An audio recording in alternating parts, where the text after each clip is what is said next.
Bom dia. Bom dia, bom dia. Que a graça e a paz do nosso Senhor Jesus Cristo esteja sobre a vida de cada um aí conectado e aqui também no encontro presencial, no espaço Coworking Interação em Bragança Paulista. É uma alegria muito grande estar aqui com vocês, você que está aqui agora. Temos as crianças, temos o papai, a mamãe, temos o nosso querido irmão que vai trazer a palavra hoje, seminarista Luiz. Quero convidar vocês, meus irmãos, para um tempo de oração. Temos vivido dias difíceis, temos vivido dias onde a opressão, o mal tem investido impiedosamente, se é que eu posso dizer assim, porque o mal ele não tem piedade, né? Contra as vidas. Nós vemos que não é só o Covid-19, nós vemos que a depressão, nós vemos que o suicídio, nós vemos que as famílias, os relacionamentos, basta você acessar as redes sociais, você percebe o quanto as pessoas estão carentes do amor de Deus. E nesta manhã aqui com vocês, com muita alegria, que eu convido vocês à oração.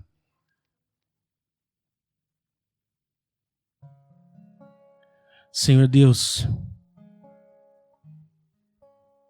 Tu conheces o nosso coração, Pai.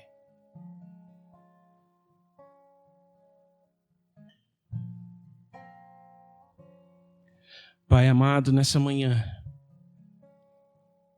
sê com o coração aflito, Senhor. Sê com os irmãos aqui presentes, ó Pai, que têm suas angústias, que têm seus questionamentos. Ó Pai, Tua palavra diz, o salmista, quando olha para as dificuldades, quando olha para os desafios, quando olha para cada circunstância, Senhor,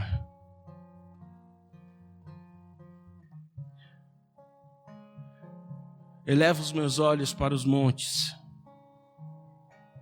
De onde me virá o socorro?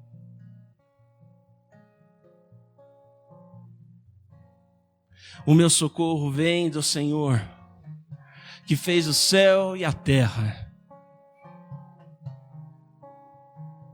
Ele não permitirá que os meus pés vacilem. Ele me sustentará, mesmo em meio às aflições. Senhor, sê com aqueles que estão em seus lares, ó Pai, que em meio a tanta informação, ó Pai, há mais de 365 dias, carregam em si, ó Pai, o fardo da incerteza e a certeza de que nós estamos em meio a uma pandemia, Pai, onde o governo diz, fique em casa, onde o nosso coração diz, eu quero matar a saudade daquele meu parente, eu quero ver aquela pessoa, eu quero poder abraçar. Senhor, sabemos que o Senhor está acima de todos nós. Oh Deus, em nome de Jesus, recebe nossa oração, ó Pai. A Ti eu vou clamar, pois tudo vem de Ti e tudo está em Ti. Por Ti eu caminhar, Tu és a direção, o sol a me guiar. tudo pode passar. Teu amor jamais me deixará. Sempre há de existir nova manhã preparado pra mim. Preparado pra mim.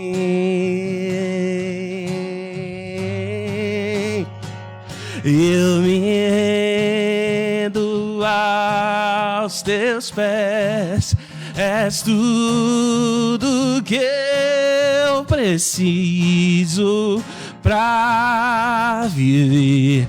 Eu me lanço aos teus braços, onde encontro meu refúgio. Eu me rendo aos teus pés, és tudo que eu preciso pra viver. Eu me lanço aos teus braços, onde encontro meu refúgio.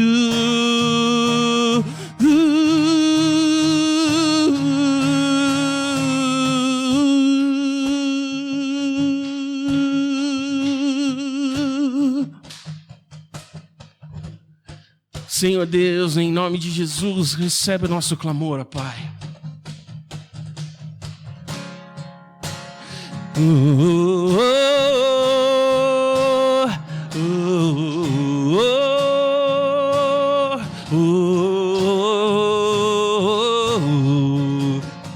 Eu me rendo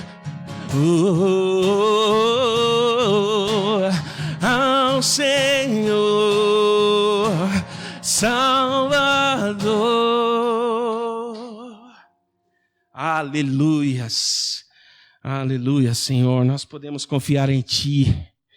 Como é bom poder ver crianças aqui no nosso encontro presencial, louvando ao Senhor. Gente, vocês precisam ver, acho que não dá para escutar, elas tocando junto comigo aqui, batendo as palmas.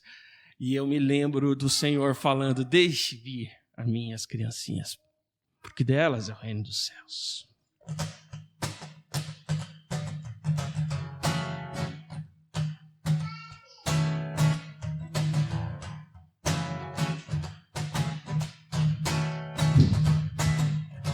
Entro em tua presença com sacrifícios de louvor, com canções eu te exalto. Bendito seja o Senhor, toda glória eu te dou. Do pecado me livraste, aleluia, sim. Agora estou justificado. Bendito seja o Senhor. Exaltai, engrandecei seu nome. Exaltai, a Senhor louvai. Exaltai, engrandecer seu nome, a Ele sim louvar.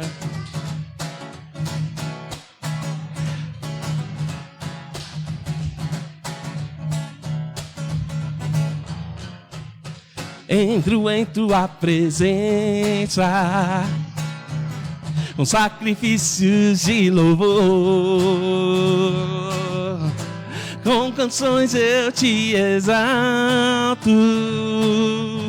Bendito seja o Senhor. Toda glória eu te dou, Senhor. Pois do pecado me livraste. agora estou justificado. Bendito seja o Senhor,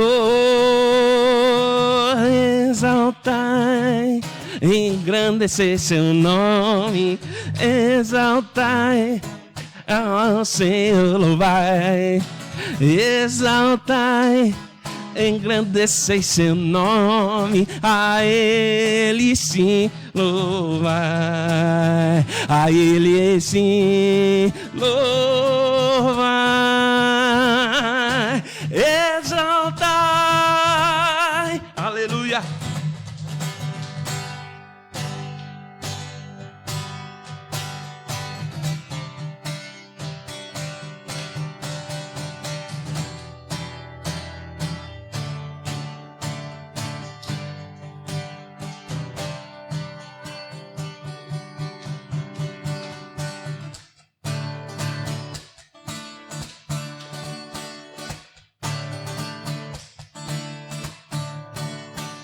És meu pastor e nada faltará, as águas calmas me levará, trazendo paz ao meu viver.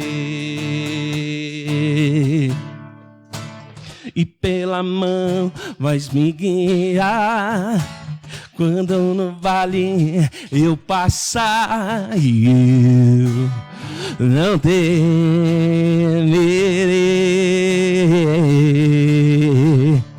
pois no controle tu estás, no controle tu estás, no controle tu estás. Fazes tudo cooperar para o bem, pois um plano soberano tens, e tu sabes quem eu sou, e me amas como sou, e conheces quem eu sou, e tu me amas como sou, pois no controle tu estás. Diga, no controle tu estás, no controle tu estás, no controle Deus está. Amém. Passa a palavra para o Luiz, que vocês possam agora, neste momento, celebrar ao Senhor através da palavra, ouvindo as Escrituras, ouvindo a mensagem. Luiz?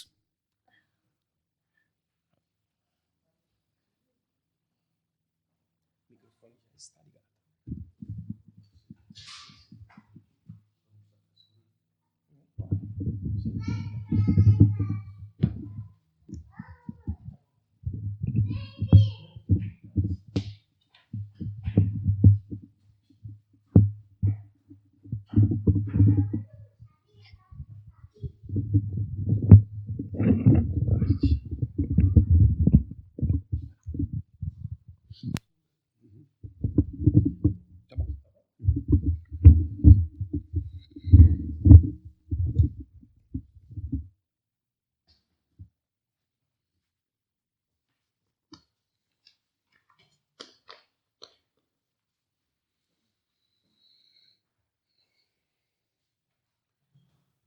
Graça e paz, irmãos, graça e paz do Senhor Jesus Cristo, graça e paz de Deus o Pai.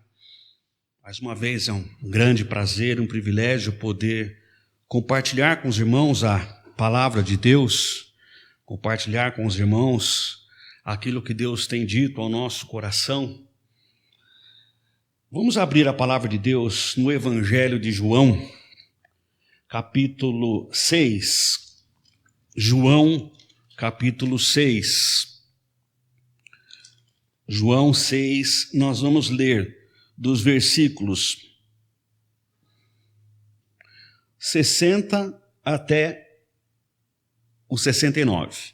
João 6, 60 a 69.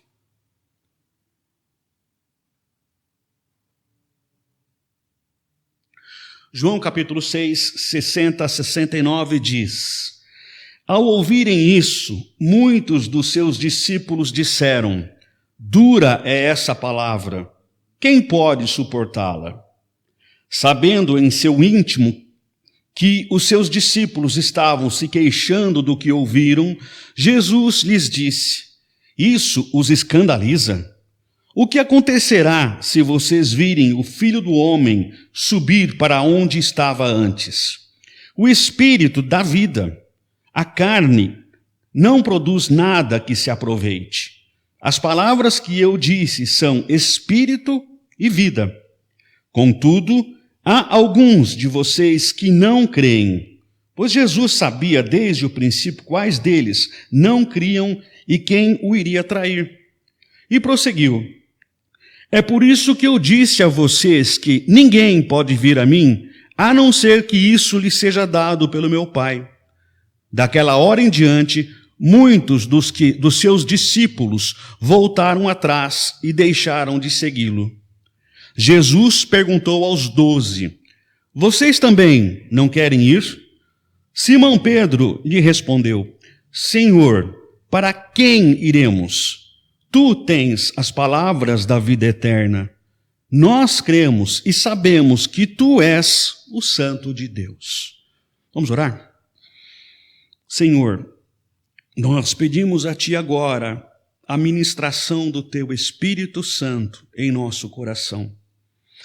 Que nós tenhamos agora um coração fértil, onde o Senhor possa semear a Tua palavra, ó Deus, e que possamos render frutos a 30, 60 e a 100 por um, Pai, como é a Tua vontade. Faz de nós, Pai, instrumentos de pregação, de espalhação do Seu Evangelho, Senhor, em nome de Jesus.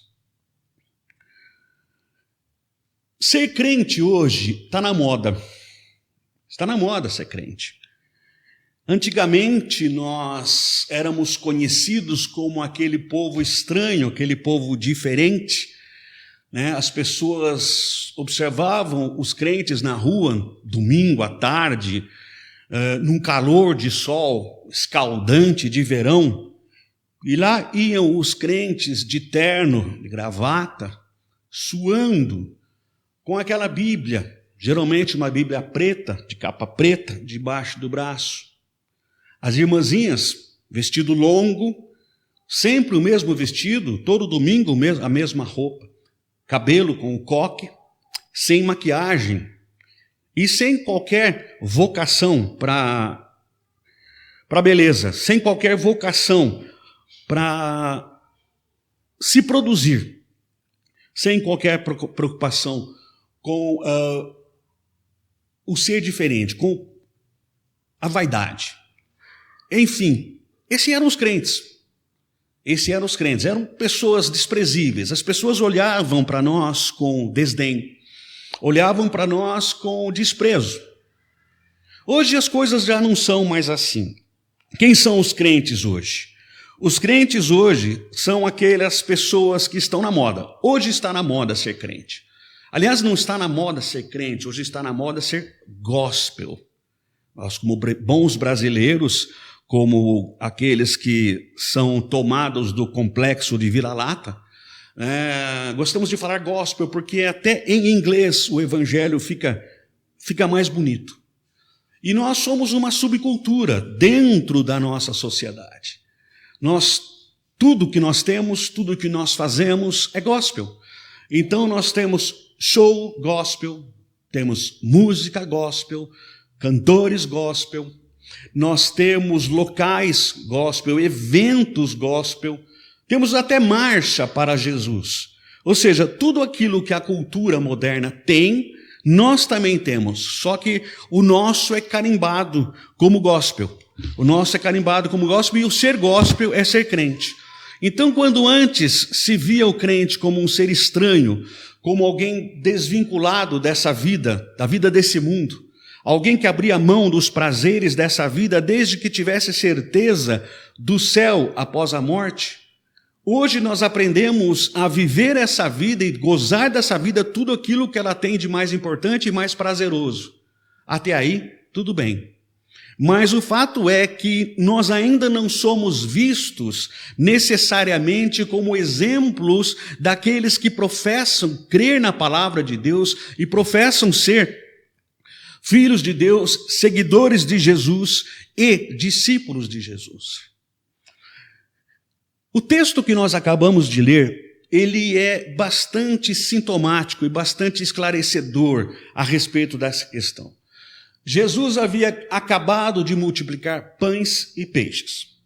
Jesus havia acabado de realizar um dos maiores de seus milagres, se nós levarmos em consideração o número de pessoas que foram impactadas.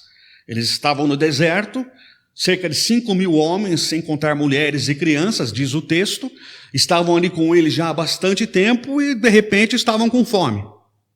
Jesus, então, pega ali 5 pães, 2 peixinhos e multiplica os pães e alimenta aqueles 5.000 homens, mais mulheres e mais crianças, com apenas 5 pães.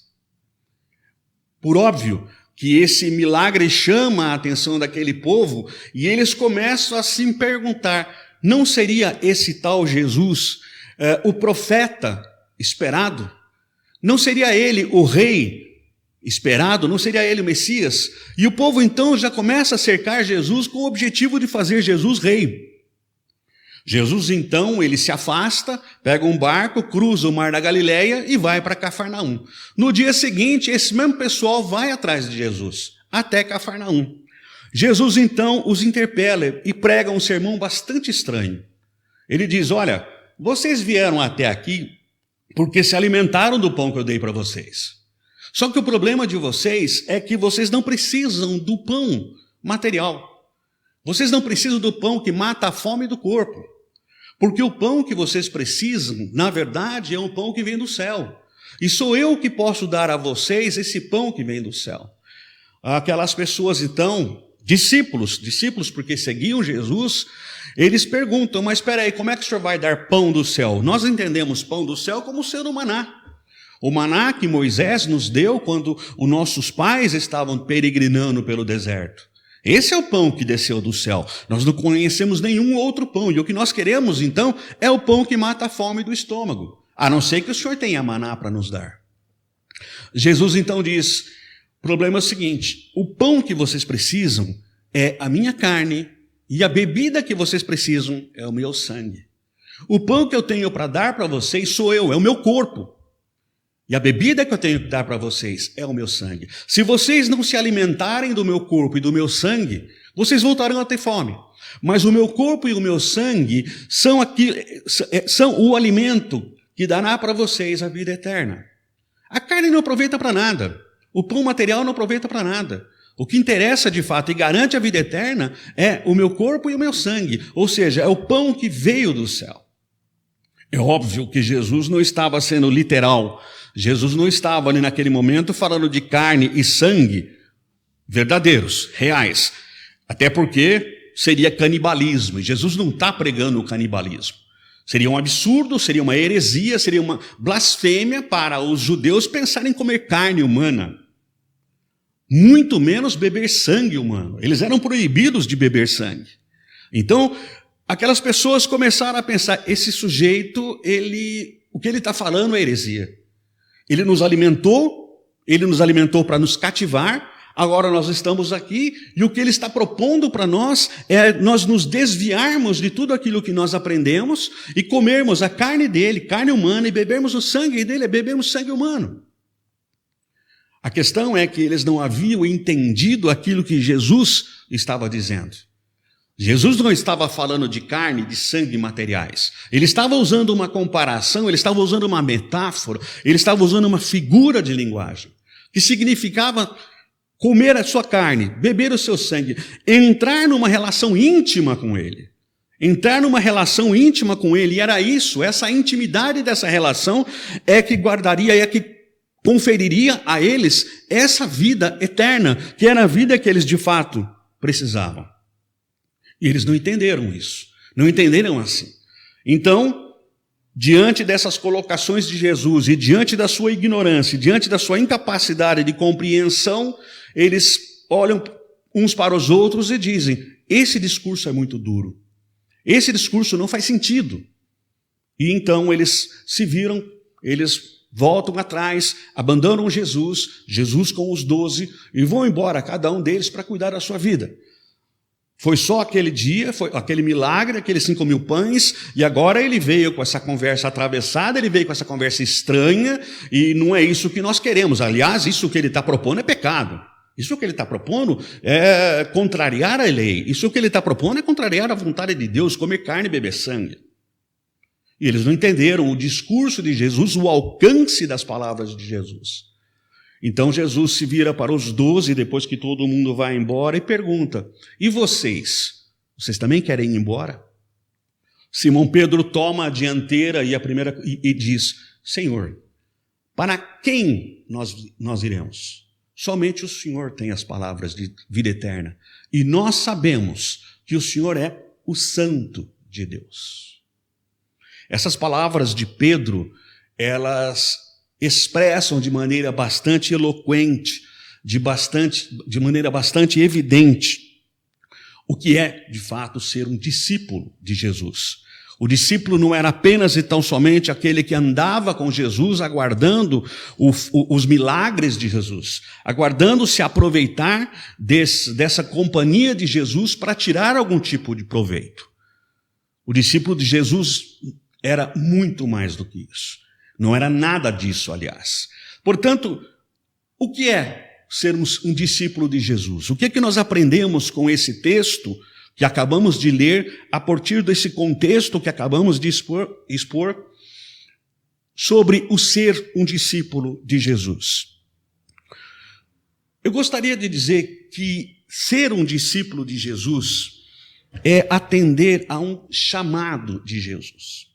É caminhar com Jesus, é estar com Jesus, é morrer com e por Jesus em atenção a um chamado.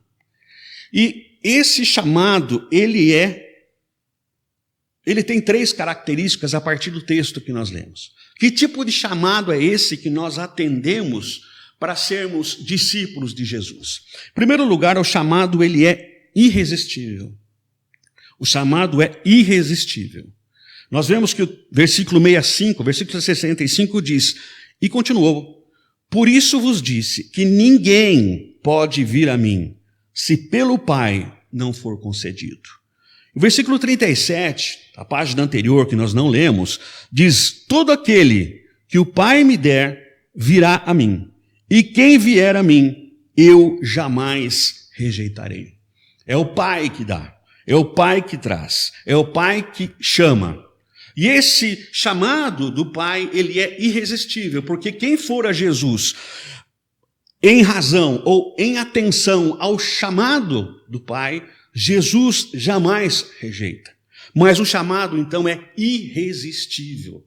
Você, a partir do momento que é chamado para ser discípulo de Jesus, você, a partir do momento em que você é chamado para entregar a sua vida aos pés da cruz, você não consegue resistir. Esse chamado, quando é dirigido diretamente para o seu coração, você não consegue resistir. Na verdade, o discipulado e a vida cristã e a salvação são dons de Deus. Não são escolhas feitas pelo homem. São dons que Deus nos dá. Deus nos chama. Deus nos chama de maneira irresistível. E nós não conseguimos deixar de seguir. A nossa vontade é captada por Deus. O amor de Deus, ele é revelado de uma tal forma que nós nos submetemos e não conseguimos deixar, nós não conseguimos abandonar essa mensagem, porque ela de fato nos torna filhos de Deus e não há como nós dizermos a Deus, eu não quero mais ser seu filho. Se Deus me chamou e se o chamado de fato veio da parte de Deus, eu não vou conseguir resistir. Não é uma opção de vida. Os irmãos se lembram daquele jovem que chegou a Jesus e falou, mestre, eu quero te seguir, só que deixa primeiro eu enterrar o meu pai. O rapaz, ele tomou a iniciativa, ele não foi chamado por Jesus. Ele quis seguir Jesus, ele manifestou uma opção por seguir Jesus, mas logo em seguida ele diz, deixa primeiro enterrar meu pai. Ele coloca uma condição. O que revela, na verdade, a falta do chamado, o que revela, na verdade, que ele não foi convidado, ele simplesmente disse, olha, eu quero ir, mas tem uma condição. Ou seja, ele não foi chamado. O outro disse a Jesus, eu te seguirei para onde o senhor for. E Jesus diz, olha, as raposas têm os seus covis, as aves têm os seus ninhos, mas o Filho do Homem não tem onde reclinar a cabeça. E terminou ali a conversa. Ou seja, não se trata de você optar, se trata de Deus te chamar. E quando Deus chama, você não consegue dizer não. Quando Deus chama, você não consegue dizer não. Você não consegue virar as costas e seguir o seu caminho.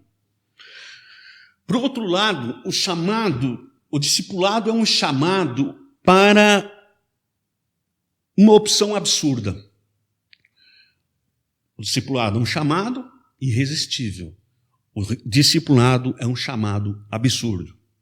Por que absurdo? Vamos ao versículo 60. Muitos, pois, dos seus discípulos, ouvindo isso, disseram, duro é esse discurso, quem o pode ouvir? Versículo 61. Mas sabendo Jesus em si mesmo o que murmuravam disto, os seus discípulos disse-lhes, isso vos escandaliza?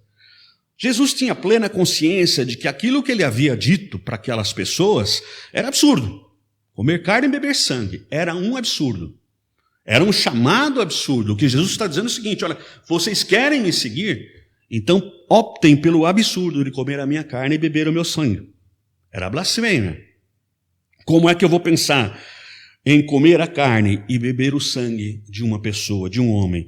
Um homem que se apresenta como um profeta, um homem que se apresenta como um curador, um homem que se apresenta como o Filho do Homem, que já era esperado desde o período anterior ao Novo Testamento, com base no livro das profecias de Daniel. O Messias aguardado, ele se apresenta com tudo isso, ele dá todos os sinais de que é aquele que veio para libertar Israel. E nós o seguimos porque sabemos que ele é a pessoa aguardada, ele é o rei esperado, ele é o Filho do Homem esperado, ele é o Messias esperado, ele é aquele que vai nos libertar de Roma. E Jesus, de uma hora para outra, começa com um discurso estranho, um discurso absurdo. E então, o que o povo faz? Vira, versículo 66. Por causa disso, muitos dos seus discípulos voltaram para trás e não andaram mais com ele. O absurdo do discurso, o absurdo do chamado ao discipulado, divide aqueles que foram de fato chamados de forma irresistível daqueles que apenas estavam com Jesus para satisfazer necessidades e interesses próprios. Por fim, o discipulado é um chamado para um relacionamento pessoal. Versículo 67, 68 e 69. Perguntou então Jesus aos 12, quereis vós também retirar-vos? Respondeu-lhe Simão Pedro, Senhor, para quem iremos nós? Tu tens as palavras da vida eterna. Versículo 69. E nós já temos crido, e bem sabemos que tu és o Santo de Deus. Jesus era o mestre para grande parte das pessoas. Os mestres, no Israel da época, eram os rabinos. Como é que funcionava o ministério dos rabinos? Cada rabino tinha a sua escola. Cada rabino tinha o seu conhecimento da lei, da Torá, e cada rabino tinha a sua forma de interpretar a Torá. É isso que Jesus fala e que eles mesmos falam de tradição dos anciãos. Então, os rabinos eles iam desenvolvendo maneiras de interpretar a lei. Cada geração de rabino tinha a sua e a geração seguinte tomava como herança aquilo que as gerações anteriores haviam construído de interpretação. E então, essas interpretações eram passadas de geração em geração. E cada rabino tinha a sua forma de interpretar a Torá. Nós tínhamos especificamente na época de Jesus 2 rabinos muito famosos. Um chamava-se Hillel, o outro chamava-se Shammai. Shammai tinha uma forma muito conservadora de entender a lei. Shammai tinha uma forma muito estrita. Shammai não permitia de forma alguma, por exemplo, o divórcio. Já Hillel tinha uma forma mais liberal, mais branda, e ele permitia o divórcio, pelo menos nas questões ou nas situações de imoralidade sexual. E por aí as coisas andavam. E então os jovens, depois que terminavam os seus estudos básicos e voltavam para casa para trabalhar com seus pais, para seguir as profissões dos seus pais, aqueles que eram mais intelectualmente dotados, eles tinham a oportunidade de entrar nas escolas rabínicas e seguir o rabino. Eles seguiam o rabino para aprender a lei e aprender a tradição dos anciãos. O rabino era apenas um transmissor de conhecimento. Quando um estudante, quando um discípulo do rabino, quando um talmide, ele achava que esse rabino já não tinha mais nada para ensiná-lo, ele mudava de rabino, mudava de escola rabínica e ia embora aprender outros tipos de tradições. Muito bem. Com Jesus a questão não é assim. O chamado para o discipulado não é o chamado para seguir um mestre com o objetivo de aprender a lei ou aprender as tradições. O chamado para seguir Jesus era para ter um relacionamento pessoal com Jesus. Jesus não era um rabino apenas. Jesus não era apenas e tão somente um mestre. Jesus não era apenas e tão somente alguém que os apontaria para a lei, os apontaria para a Torá, os apontaria para Moisés e as tradições. Enquanto o discipulado com os rabinos passava pelos rabinos até a lei, o discipulado de Jesus chegava a Jesus e implicava uma relação com Jesus, não com a lei, não com a tradição, não com os rolos dos ensinos de Israel. Jesus era a palavra encarnada. Jesus era aquele que corporificava toda a palavra de Deus, a lei e os profetas. Quando no monte da transfiguração, a voz de Deus vem a Jesus e vem aos discípulos que estão ali, diante de Moisés e diante de Elias, e a voz diz para os discípulos: olha, esse é o meu filho. A ele vocês vão ouvir.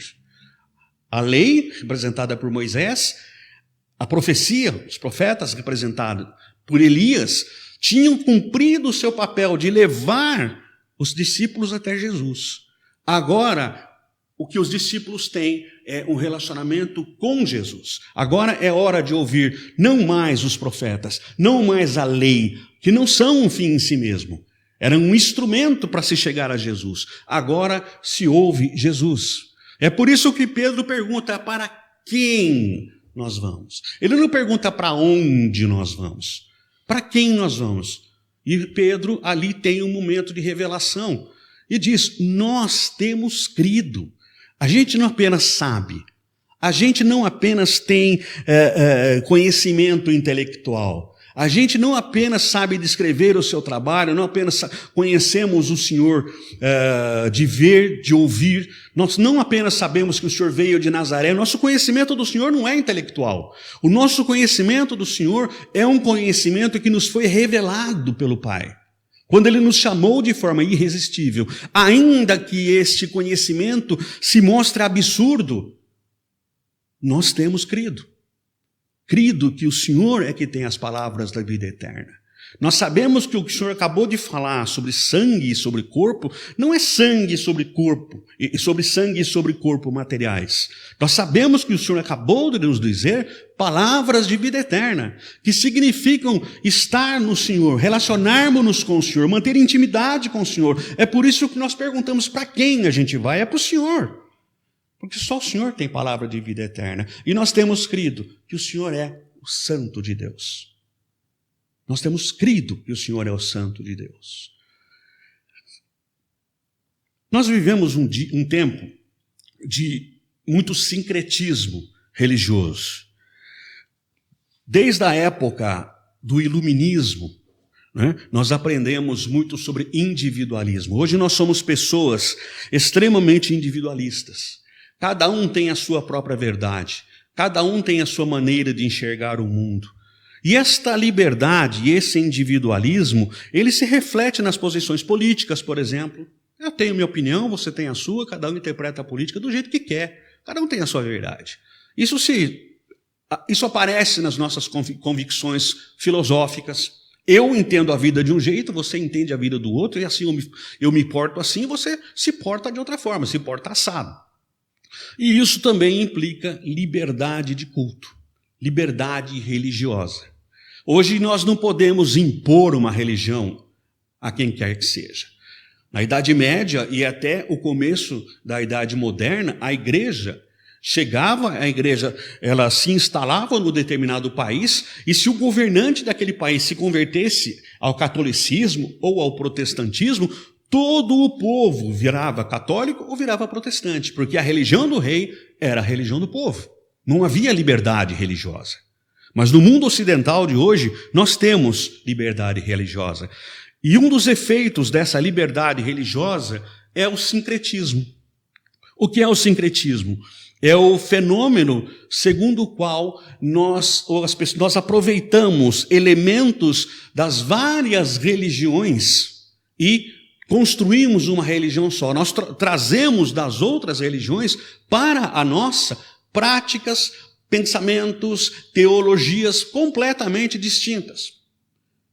Nós temos hoje uma igreja no Brasil extremamente sincretista. Há igrejas nas quais você entra e você não sabe se você está num terreiro de macumba, se você está num centro espírita, se você está num centro de ocultismo, ou até mesmo numa igreja de ateísmo, coisa que já existe. E a questão é, diante dessa salada, diante dessa multidão de religiões e diante de todo esse sincretismo que vem caracterizando a nossa igreja, a pergunta que sobra, a pergunta que nos é feita: em que sentido isso reflete o discipulado de Jesus? Em que sentido nós podemos entender isso como o discipulado de Jesus? Será que nós podemos dizer que o nosso nos envolver com esse tipo de prática religiosa nos torna discípulos de Jesus? Talvez nos torne crentes, nos torne religiosos, nos torne gospel, nos torne pessoas até moralmente aceitáveis e respeitadas na sociedade. Mas isso pode ser considerado como o discipulado de Jesus? O que é o discipulado de Jesus? Em conclusão, o que é o discipulado de Jesus e como é que nós podemos avaliar se a nossa comunidade é uma comunidade de discípulos? Se a nossa comunidade é uma comunidade daqueles que seguem Jesus porque tem crido em Jesus e sabe que Jesus é o Santo de Deus. A nossa fé é uma fé meramente intelectual? É uma fé meramente de conveniência? É uma fé meramente humana? Quando dizemos fé de conveniência, é bastante interessante, porque, por exemplo, hoje eu estou na igreja, amanhã eu sou desigrejado. Hoje eu estou salvo, amanhã já não tenho certeza da minha salvação. Isso não é fé. A fé é o chamado irresistível, é a certeza de saber que Jesus é o Cristo, Jesus é o Santo de Deus. As características do chamado, a partir das quais nós temos que averiguar e avaliar se aquilo que nós estamos vivendo no corpo de Cristo é de fato o chamado para o discipulado, se é de fato o discipulado, são essas três pelo menos. Nós podemos dizer que fomos chamados de forma irresistível quando nós olhamos para nós, quando olhamos para a palavra de Deus, nós sentimos em nosso coração que o Espírito Santo testifica que somos filhos de Deus. Eu creio, eu tenho para mim que sou filho de Deus, que sou um discípulo, ainda que eu não sinta isso. Eu creio que esse chamado é irresistível e eu tenho absoluta certeza que o Senhor jamais me abandonará. Chamado para o absurdo. O discipulado é um chamado para o absurdo.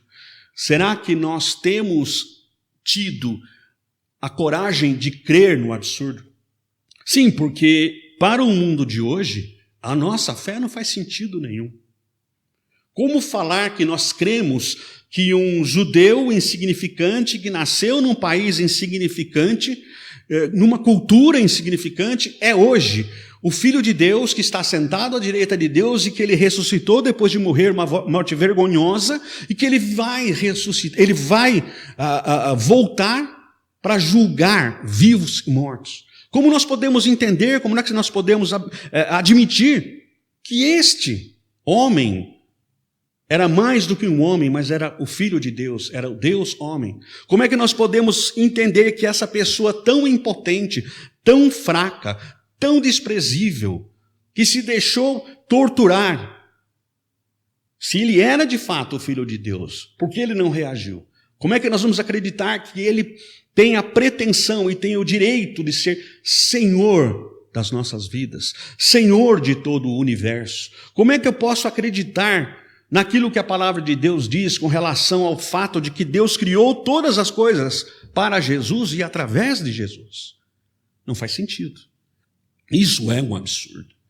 Como deixar a minha vida, como deixar de lado os meus sonhos, deixar de lado as minhas pretensões, deixar de lado as minhas conquistas para seguir Jesus?